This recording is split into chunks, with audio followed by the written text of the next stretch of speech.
The outstanding motions and just talk about the merits. A writ of review is an extraordinary remedy to be granted sparingly.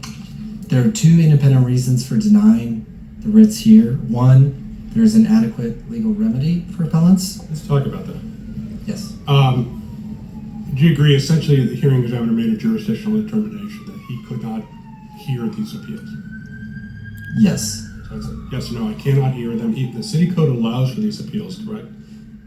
That is where I The would city disagree. code does allow for an appeal of an FEIS prior to the non-project action. In general, Your Honor, yes. However, there is a code provision, and we didn't unfortunately highlight it in our briefing, but there is a code provision that expressly cites these statutes and says that an appeal, it's SMC 2505 680 subsection F, and I can read it to you.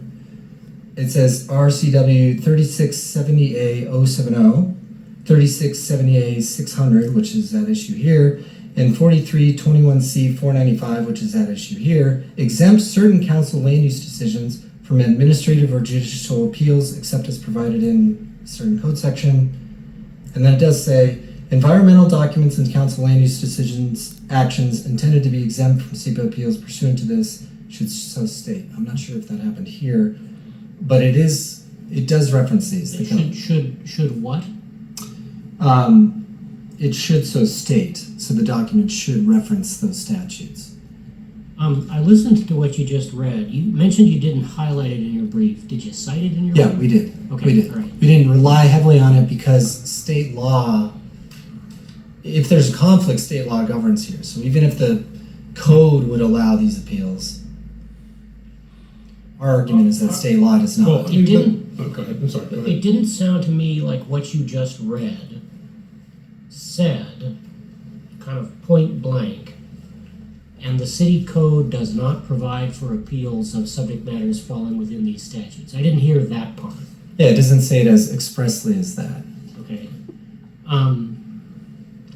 Because it doesn't seem, I mean, it's optional for the city to allow this level of appeal at Correct. all, right?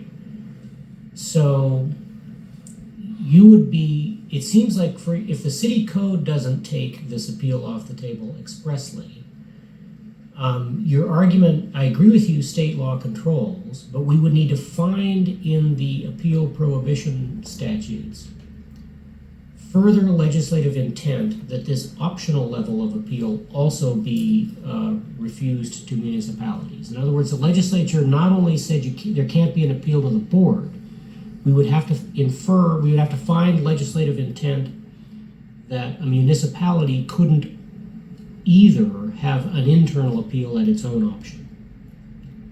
Yeah, so And the legislature did not amend. I mean, 4321C075, and it's 3B(3), sets up this optional appeal for the city to hear an FEIS appeal on a non-project action like this. That was not amended. I'm sorry. The legislature did not amend 4321C075, the statutory provision that Correct. provides the city the ability to have this appeal, this interim appeal. That was not amended by the legislature. That was not amended. However, I think it's clear from the express legislative intent of the Act and the surrounding statutory provisions that they intended to bar all SEPA appeals, whether The pre-decision or legislature not. knows how to amend a statute, right? I mean, they could have Correct. amended that provision of the statute if they'd intended to. Yeah, and I will admit that the statute is not a model of clarity, but it's not it's not ambiguous. That what the intent of the statutes is to prevent these exact type of SEPA appeals and instead promote housing construction. But what if the intent of the statute is to make sure that the city council at least has good information in front of it internally before it makes a decision?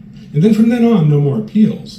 But if I read this, it looks like the legislature's left in place the ability to make sure the city council has the right information before it acts. I would respectfully disagree and say the legislature gave no indication that they intended to keep these types of appeals. Well, they for didn't housing take it workers. out. They didn't take it off the table. I think that I respectfully disagree, and I think that this statute takes it off the table.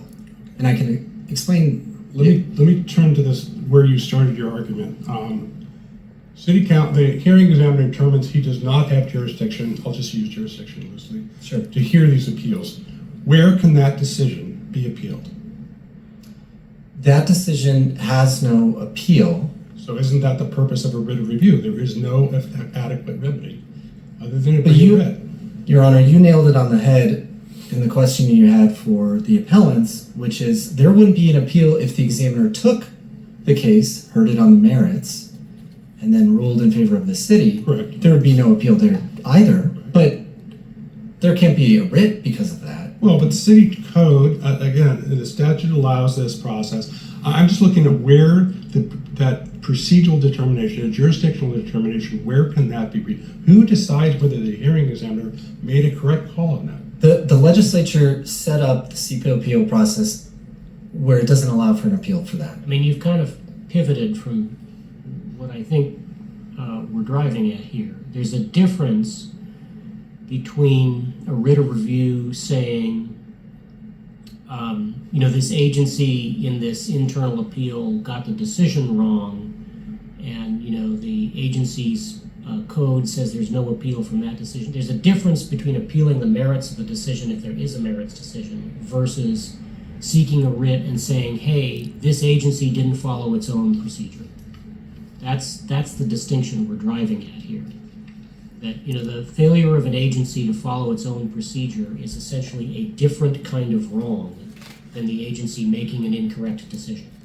I don't think that that's the logic of appellants' arguments. Their argument is that they have no direct appeal and they do not want to wait for the legislation to get passed to make their claims to the Growth Management Hearings Board. So they deserve to use a writ to come to court.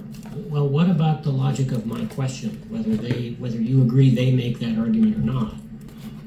I guess I'm asking, which is, if the city by statute can and by code has afforded an internal appeal before the council has made a decision on whether to pass an ordinance, and the city just doesn't afford that procedure, isn't that a wrong that can be asserted distinct from whether they've correctly evaluated the FEIS? I would agree with that hypothetical, but I don't think that's what's happened here. Okay. I think the statutes, meaning the appeal prohibition statutes, do not allow this type of appeal, and our code references those statutes and says there are no council exempts certain council land use actions from administrative or judicial appeals. There wouldn't be a reason to show that in our code if it didn't apply to the hearing examiner appeal. I mean, I think I would agree with you that if we thought the appeal prohibition statutes also took off the table a municipality's option to afford an internal review,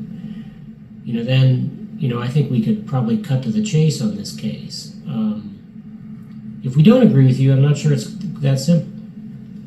Yeah, I think the statutes, while not a model of clarity, are unambiguous that they intended to prevent all SEPA appeals, whether pre-decision or not. And I'd like to explain why I think that, if I may. So, that intent is evident from express legislative intent. The title of the act adopting the operative language in 3 of the statutes states, in relevant part, an act relating to promoting housing construction in cities through ... limiting appeals under the State Environmental Policy Act and Growth Management Act. Terrible word for you, because it doesn't say eliminating. Yes, it does have, so one of those statutes is 070, which has the fish habitat exception, which is not at issue in this case, despite what my colleague... I mean, I kept looking for, I kept waiting for your brief to get to the legislative history that was going to say, a bill report or testimony say, we got a housing crisis. We got to, stop these endless appeals. I didn't see it in the brief. Yeah, unfortunately, there is not a lot of legislative history on this. However, there is testimony from the public about this, but we did not feel that needed to be included in our briefing. Can I move you ahead for a little bit? Sure. I want to talk about mootness, because you also have brought a motion to dismiss as moot. And I recognize the one Seattle plan has been adopted, and phase 1 of the development regulations has been adopted. In your argument, it actually came up in your reply, you say that there's nothing left for phase 2 because we've already adopted the one Seattle plan, and so it has to be consistent. And what I'm bothered by is it's footnote 3. You cite one Seattle plan policy GS 6.3. Yes. And your statement is allow moderate scale housing of 4 to 6 units ... along arterials near frequent transit. Yes. What concerns me is that ... And why is that? Because the ... says where zoned densities may be increased to provide more housing. Maybe. Yeah. So if the city council decides in phase 2 not to adopt phase 2, They can do that that. would be consistent with the comprehensive plan. Yes. And so if the city council decides to adopt phase 2, that would be consistent with the comprehensive plan. Correct. So the city council still has discretion to either approve phase 2 or not, and it would still be consistent with the comprehensive plan. Agreed. I'm not. In that case, it's not moot. The issues under phase 2 are not moot. The environmental analysis is moot, though. The environmental analysis analyzed, assuming We're not going to answer that, because that's not our job. To look at the environmental analysis and decide whether or not to analyze it. That was the hearing examiner's job. That's the very hearing that didn't happen, right? Correct. So It's moot, if but the hearings never happened, their how claims. could the question of whether there should be a hearing be moot? Say that again. I'm sorry. The hearing never happened. If the question today is should there have been a hearing, and that hearing would evaluate the adequacy of the environmental impact statement on which the city will then proceed to decide whether to implement phase 2. How could this case be moot? So let's hypothetically say that the court remands it to the examiner, and the examiner is analyzing the FEIS and the adequacy of the analysis. That FEIS, we contend, analyzed the 4 to 6 stories in corridors. You say so, and you would say so to the hearing examiner. Yes. But the parties might say, hey, you know what, when you look at phase 2, you didn't look at whether or not Seattle Power and Light can provide light poles on the arterials to serve these increased densities. So what if that's their argument, and you say it's fine, and the hearing examiner decides something different? And wants more analysis on something, on an issue like that. I would say that if the examiner is examining that exact FEIS, there would be a parallel proceeding going on before the Growth Management Hearings Board, and you could have. How is there a parallel proceeding going on? Because someone could, if it hasn't been adopted yet. Because it analyzes the comp plan, and so those exact same environmental impacts are going to get. Growth Management Hearings Board doesn't evaluate the FEIS under the legislation. That's been taken away. Yes, and that underscores why the entire appeal is, frankly, unlikely that the legislature intended to allow this type of appeal. Why wouldn't the legislature intend to allow the city to have the best information before it's decided? And then once the city makes that decision, fine, the legislature's taken away any. Because why wouldn't the legislature still allow the city to still have the best information in front of it? Because the legislature wants to prioritize promoting housing construction, and it does not want to bog down housing legislation in SEPA appeals, which is exactly what has happened here. The legislature could just say, SEPA is done. It's moot. They could. It is the legislature's prerogative. Right, but they didn't. They passed this statute, which I mean, the city still had to go through an environmental review before adopting the yes. So it's not gone. The city still has to go Correct. through EIS. And they did. And you're telling me that there's no process to determine whether the information that was provided to the city can be reviewed? Correct. That is the legislature's prerogative, and that's what they chose to do. And the city can't even make the election that it prefers a little more process before, Correct. before it acts. That is the legislature's prerogative, and that's what they chose to do. They created SEPA and the GMA, and they created the appeals process, and then they decided to take those appeal processes away for housing legislation like this. And I'm going to repeat one more time. They did not take away 4321C 075 that allows the city to do this. Correct. But they also did not amend 413075 with respect to subsequent appeals in that statute. So that statute, and I'm glad you brought that up, Your Honor, that statute shows that the legislature prioritizes post-decision appeals.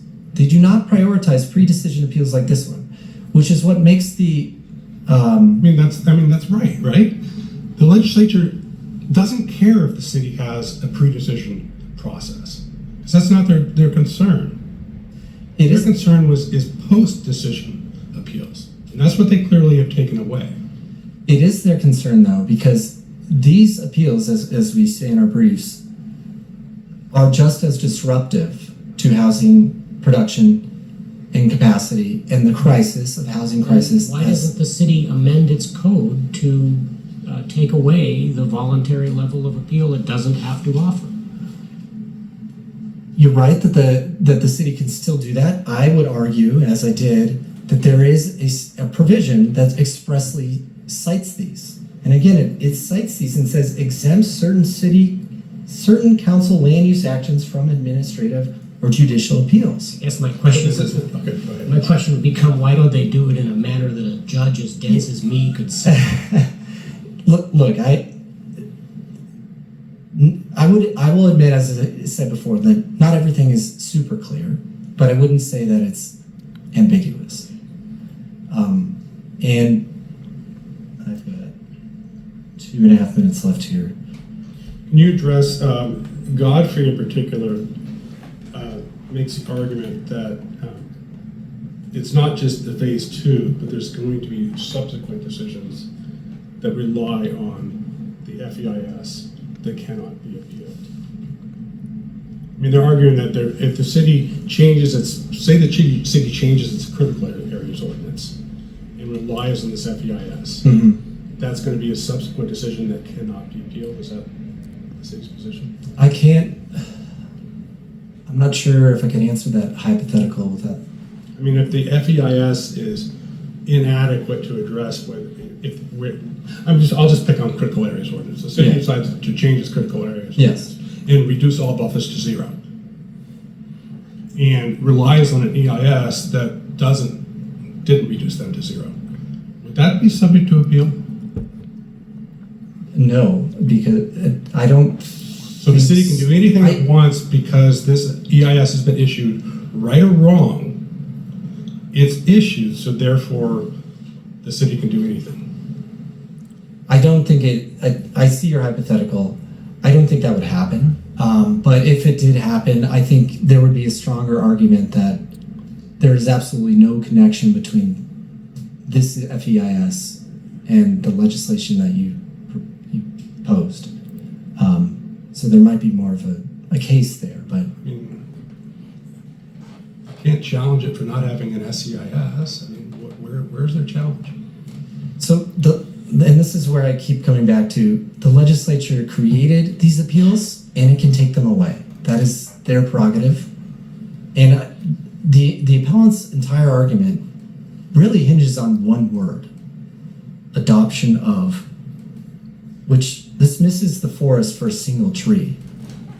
They focus on that single word in isolation at the expense of the express purpose which I laid out, related statutory provisions, and the overall SEPA appeal process, which prioritizes in general post-decision appeals and not pre-decision appeals. So it seems inconceivable that the legislature would allow pre-decision appeals to occur, which are basically interlocutory appeals because there hasn't been a final decision yet, but the legislature would bar appeals of final decisions. That doesn't make sense. Why wouldn't it?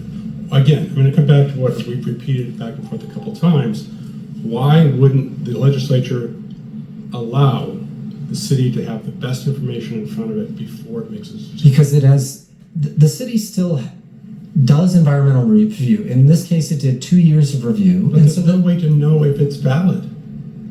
That is, the legislature has decided to not allow appeals, and that's because they want to promote housing construction so things don't get bogged down, just as the injunction motion would continue to bog this legislation down. Thank you, Your Honors. Thank you very much.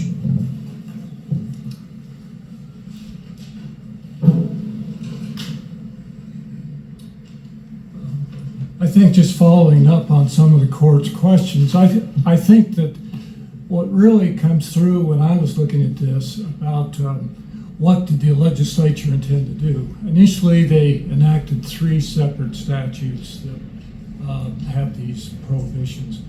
And at some point, they take those 3 statutes and integrate them into SEPA. And they do that in section 425. They create a new section. They take that. In fact, they modify the ADU one, which just said actions, and put the adoption of ordinances, so on and so on, all together. Now, at that time, certainly, they have right in front of them in SEPA the specific avenue available to take an appeal of an orphan EIS in certain cities if they've adopted that procedure.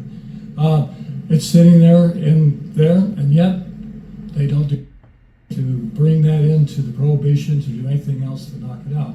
So, but I think that's just an additional factor that shows what the legislature had in mind. Twice they kind of had the opportunity to think through it again and say, well, oh, wait a minute, maybe this didn't.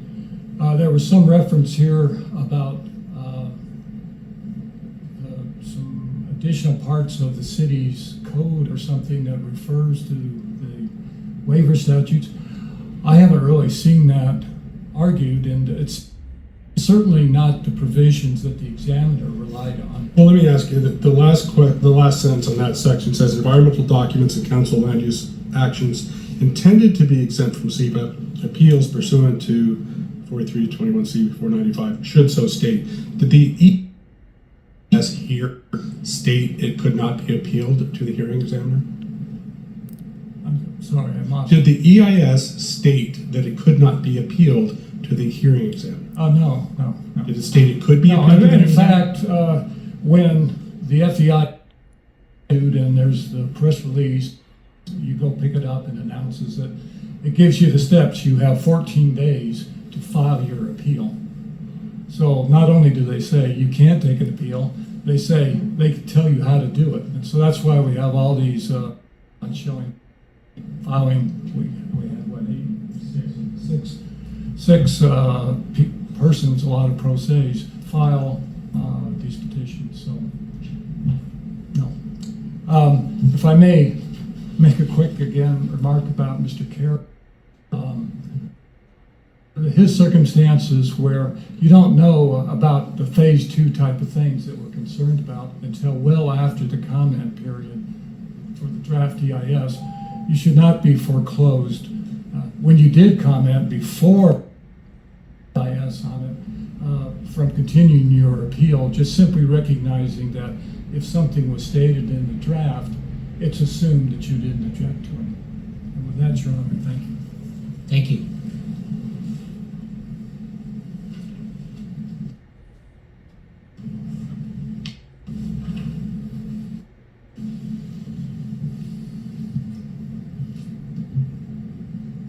Counsel for the city says that, quote, adoption of language that refers of the prohibition of appeals works is in isolation. That is just wrong.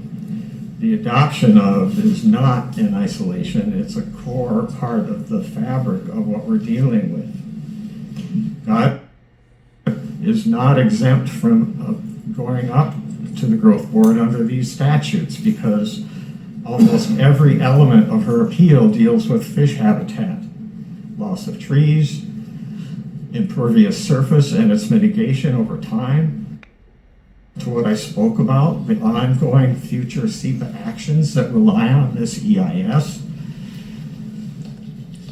We're dealing with proposed non-project action, a 10-year plan that is citywide in scale and regional in Seattle is the large area. It emits water with pollution to waters of the state to a large degree, and this process should not be truncated to eliminate the ability to inform the city council about what they are adopting. Please reread the amicus brief. That's the point, that this is a public interest appeal of the ability of the city council know, yes, we support more housing. We support more low-income housing. We support preventing and mitigating displacement. But those do not happen. Have no analysis of the adequacy of those measures either. That's why we have SEPA appeals, to do a check on the work by the department whose task is to promote. I want to make sure I understand. Godfrey's issues are on fish habitat. So your position is those can still be appealed to the Growth Management Hearings Board, those Correct. issues. Can the SEPA review still be appealed to the Growth Management Hearings Board? They're one and the same. I mean, the Growth Management Hearings Board normally can hear the adequacy of the EIS. Yes, correct. The Growth Board under the Act has jurisdiction over associated nations related to the decision. It's called the One Seattle Plan EIS. It has GMA and SEPA right in the name. Okay, thank you very much. That will to versus State Department of Revenue.